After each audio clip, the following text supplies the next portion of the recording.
प्रिय मित्रों, आज एक पाठक ने बहुत ही महत्वपूर्ण सवाल पूछा है और वह प्रश्न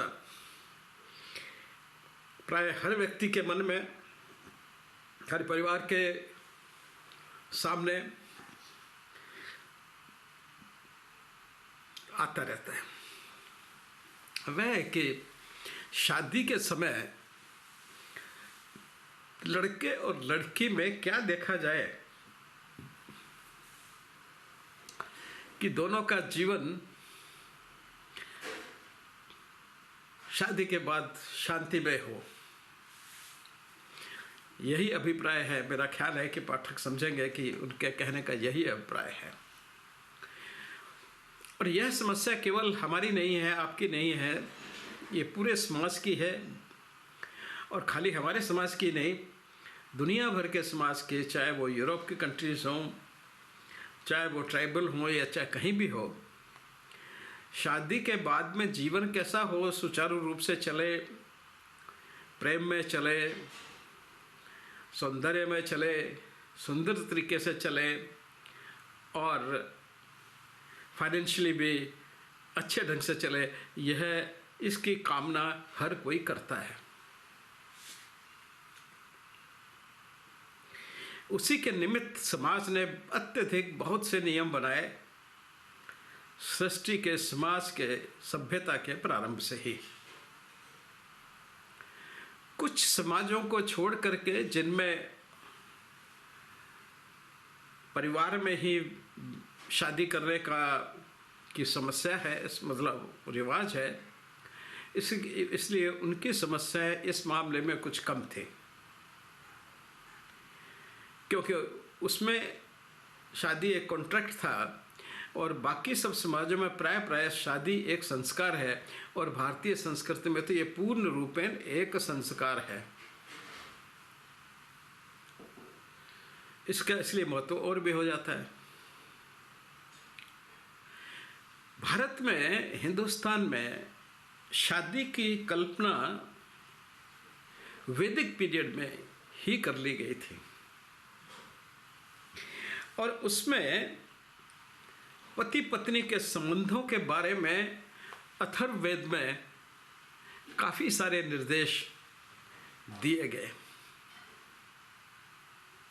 और पति और पत्नी को विभिन्न नामों से पुकारा गया। लेकिन यहाँ क्योंकि विशेषतः पत्नी की बात है, तो पत्नी को कितने ही नामों से पुकारा गया और वो सब उसकी ड्यूटीज़ को ही या पति पत्नी के संबंधों को ही जाहिर करते थे। जैसे पत्नी एक शब्द हुआ, धर्मपत्नी, भार्या, सहधर्मचारिणी, आर्यपुत्री, नायकी, वल्लभी, पाली, जया, लक्ष्मी, नारिका, उदा, रमानी, ईश्वरी, कराकी और धर्म के लिए। ये सारे नाम बहुत सुंदर और एक बात को ध्यान में रख के दिए गए हैं कि प्राइमरली परिवार की धुरी जो है, कीली जो है, या कीली शब्द का अर्थ वही है, पारिवारिक धर्म की कीली जो है वो औरत है, वो वाइफ है, वो सहधर्मचारिणी भी है आपके साथ में। आपका जो धर्म का रास्ता है, धर्म से आधारित है, वो वाला धर्म, हिंदू मुस्लिम वाला धर्म नहीं, तो उसमें वो आपकी सहधर्मचारिणी है और आपके परिवार की कीली है, यानी कि मुख्य स्तंभ है और आपके घर में धर्म का भी मुख्य स्तंभ है। इतना महत्वपूर्ण स्थान पत्नी को हमारे अथर्ववेद ने दिया। और आगे अथर्ववेद ने क्या कहा? उन्होंने कहा कि पत्नी और पति दोनों आधा आधा शरीर जुड़ करके बनते हैं। यानी कि परिवार जो है वो आधा हिस्सा उसमें पत्नी का है और आधा हिस्सा उसमें पति का है। और ये फैक्ट भी है, जेनेटिकली जो स्पर्म पति से आता है वो आधा होता है और जो पत्नी से आता है वो भी आधा होता है, दोनों मिलके पूरे होते हैं। तो इस कल्पना को ध्यान में रखने की बात है कि दोनों के मिलने से ही फैमिली पूरी होती है, परिवार बनता है। दोनों के अलग अलग रहने से परिवार नहीं बनता। यह उन्होंने आज से 5-6 हजार साल पहले ही सोच लिया था। और कुछ मंदिरों में जो कि 1000-2000 साल पुराने हैं, वहाँ पे स्पर्म और ओवम की उकेरी हुई मीन्स मूर्तियाँ जैसे कह दो या कुछ भी कह दो, आकृतियाँ भी मिलती हैं। यानी कि उन्होंने अपनी परिकल्पना से इस बात को समझा था कि ये दोनों एक दूसरे के पूरक हैं। उन्होंने शादी की विधि भी बताई। हमारे अथर्ववेद में बड़ा स्पष्ट रूप से लिखा है कि अग्नि के सामने, अग्नि को साक्षी रख करके और पति पत्नी उनके चारों तरफ कुछ प्रतिज्ञाएं करेंगे और जिन प्रतिज्ञाओं को वो जीवन भर उसका पालन करेंगे अपने समाज, अपने लोगों के, परिवार के बीच में। यानी कि पारिवारिक लोगों को बुलाया जाएगा, दोनों पति और पत्नी की तरफ से लोग एक जगह इकट्ठे होंगे, वहाँ पे बड़ा यज्ञ होगा, हवन होगा। अब आज हवन छोड़ के बहुत छोटा हो गया है, सिकुड़ गया है, लोगों की पॉपुलेशन ज़्यादा हो जाती है, हवन बहुत छोटा होता है। लेकिन वस्तुतः हवन पूरा होना चाहिए, जो वर्णित है उसी तरह से बड़ा हवन हो तो बहुत सुंदर लगता है। तो उस हवन के समक्ष, सारे समाज के समक्ष, परिवार के समक्ष और आदरणीय लोग जो समाज के होते थे उन सबको बुला के, और जितने धर्मवेता थे, जो धर्म की तरफ से भी पूजनीय लोग हैं, उन सब लोगों को बुला करके उनके समक्ष 7 फेरे लेकर के यज्ञ करते हुए, मंत्रों का उच्चार करते हुए और कई तरह की प्रक्रियाओं का पालन करते हुए वह लोग शादी का उद्घोष करते थे। लेकिन इससे तो प्रश्न का कोई अर्थ नहीं हुआ। लेकिन आपकी बात को समझने के लिए, समझाने के लिए इनको बताना बहुत जरूरी है। वेदों में, अथर्ववेद में ही काफी श्लोक है, 12 श्लोक हैं जो ये डिस्क्राइब करते हैं कि पत्नी की पति के प्रति क्या ड्यूटियां होंगी। वैसे ही पति की भी पत्नी की तरफ ड्यूटीज हैं।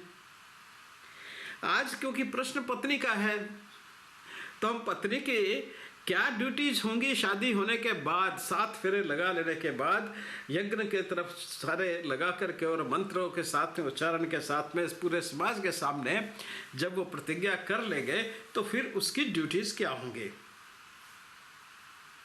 एक तो ये कि वो घर की स्थायी मालिक है, स्थायी निवासी है, पति के घर की मालकिन, इसीलिए लोग कहते हैं ना मालकिन, तो वहीं से आया है। वो उसकी स्थायी निवासी है और वो इस धर्म को जीवन भर अपनी पूरी ईमानदारी के साथ निभाएगी, यह उससे उपेक्षा की जाती है शादी के समय। जो मंत्र में उच्चारण उनका बता रहा हूं। उसके बाद वो जीवन में निरस्ता नहीं लाने देगी, किसी तरह की जीवन में उदासी या कुछ ऐसा कार्य नहीं करेगी, ऐसी कोई उद्दंडता नहीं करेगी जिससे कि जीवन में कुछ कष्ट या कुछ निरस्ता पैदा हो। वह अपने पति के प्रति और अन्य स्थितियों के प्रति पूरा ईमानदार रहेगी, समर्पित रहेगी और हमेशा उनके साथ में अच्छा व्यवहार करेगी। ये अपेक्षा की गई कि जैसा ससुर है तो ससुर के साथ वैसा व्यवहार, सास के साथ में उसको जैसे मिलना चाहिए सम्मान, भाइयों को, सबको, तो हर व्यक्ति के साथ में वह सद्व्यवहार करेगी, यह उससे अपेक्षा की जाती है। वह परिश्रमी होगी, कार्य करने वाली, घर को संभालने वाली होगी, और घर के हर अनुष्ठान में,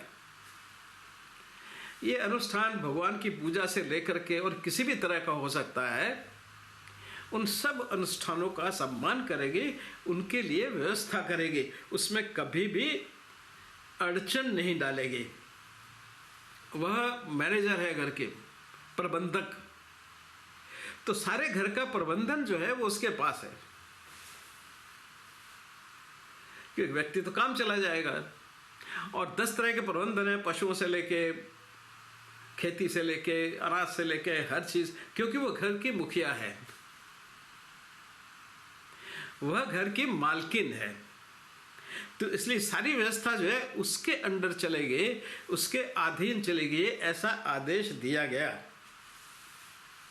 और इसलिए ये उसकी ड्यूटी बनती है कि वो हर व्यक्ति के खुशी का ध्यान रखे और आवश्यकताओं का ध्यान रखे।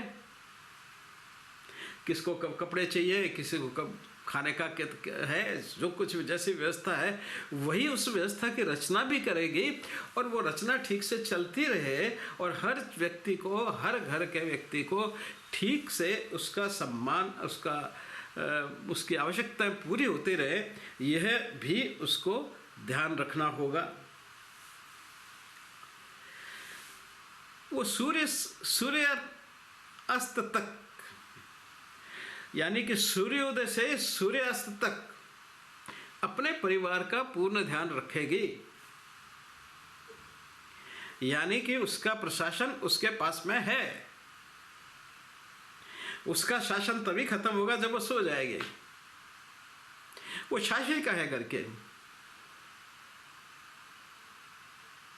वो सर्वेंट नहीं है, सेविका नहीं है, कहीं भी ये नहीं आती कि वो सेवा करेगी, वो प्रबंधन करेगी, वो मैनेजर है।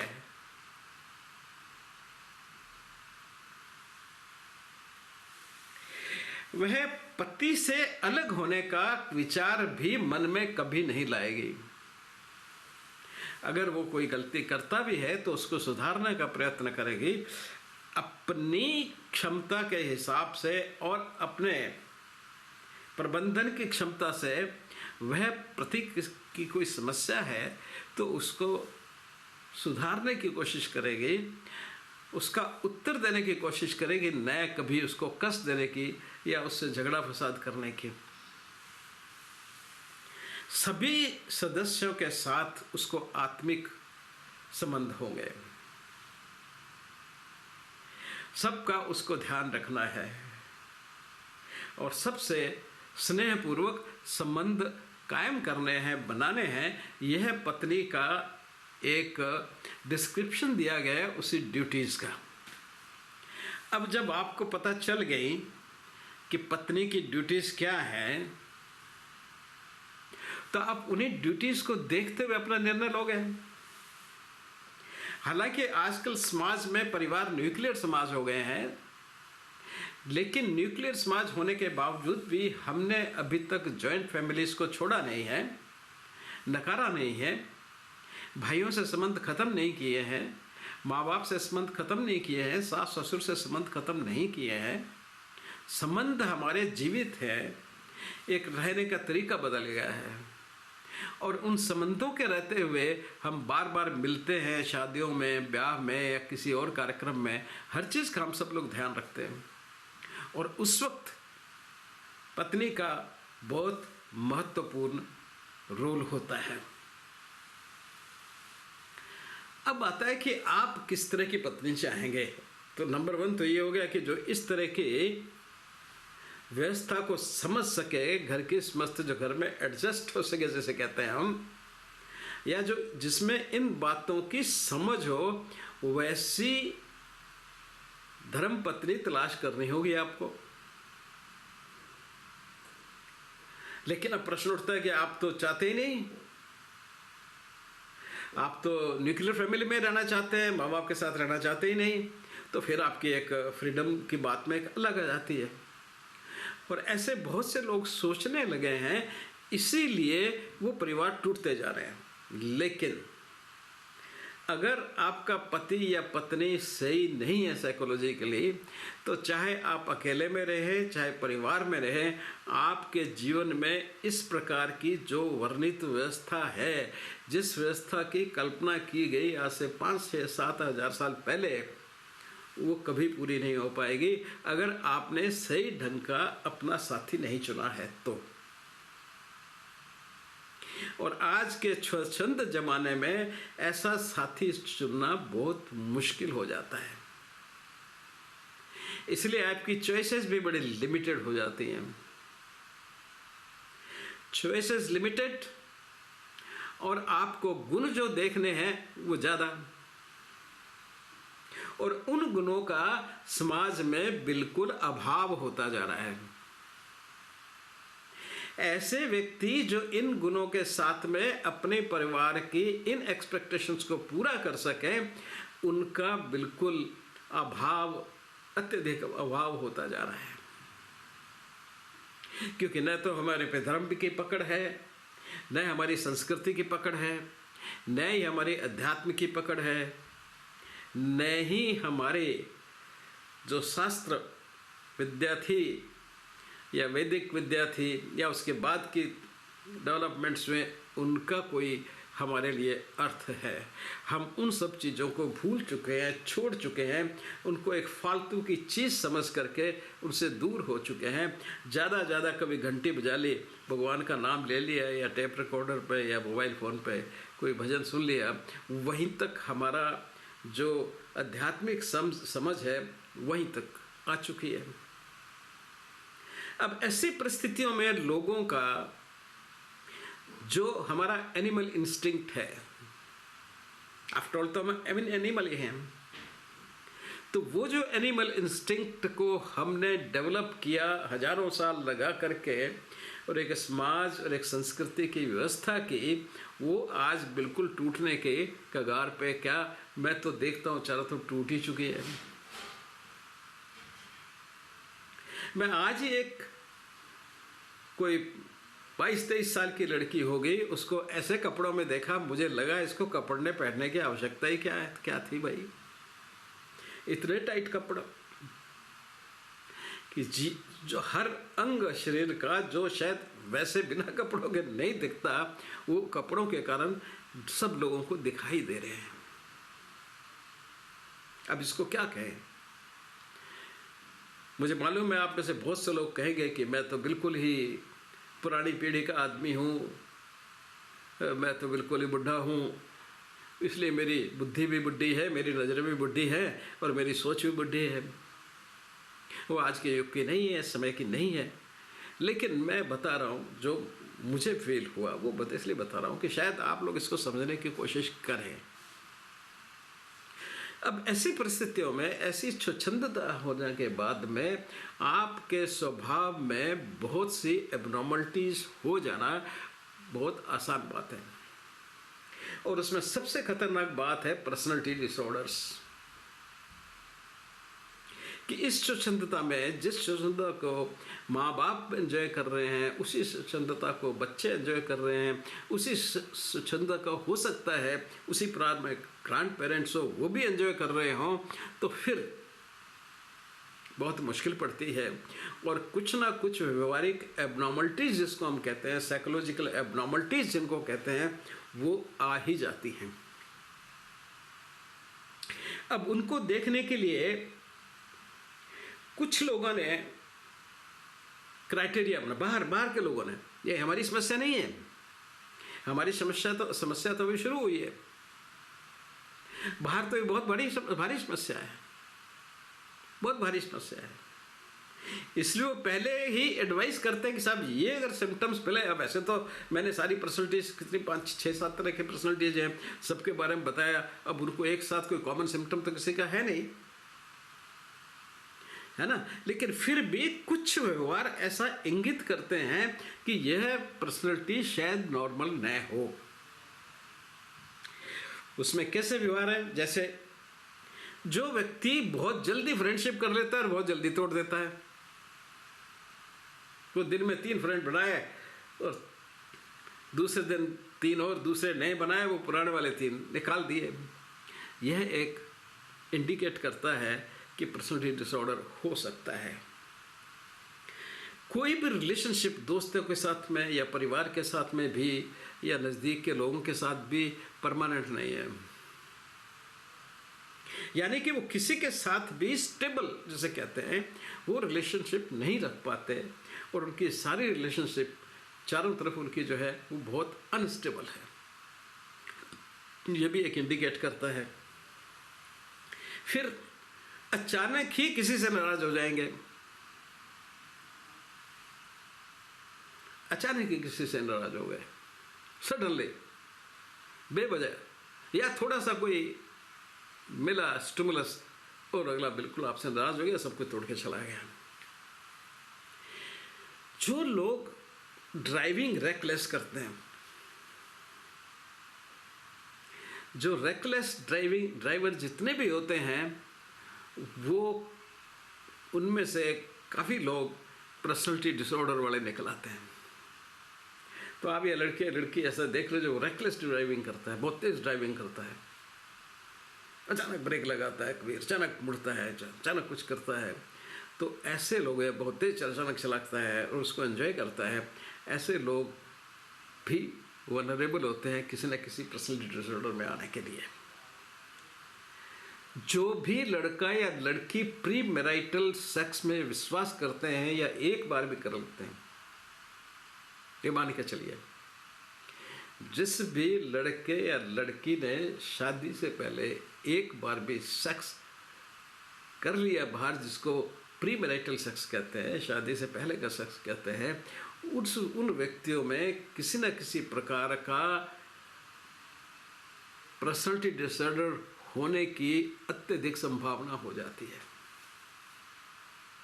उनका बिहेवियर नॉर्मल नहीं रहता।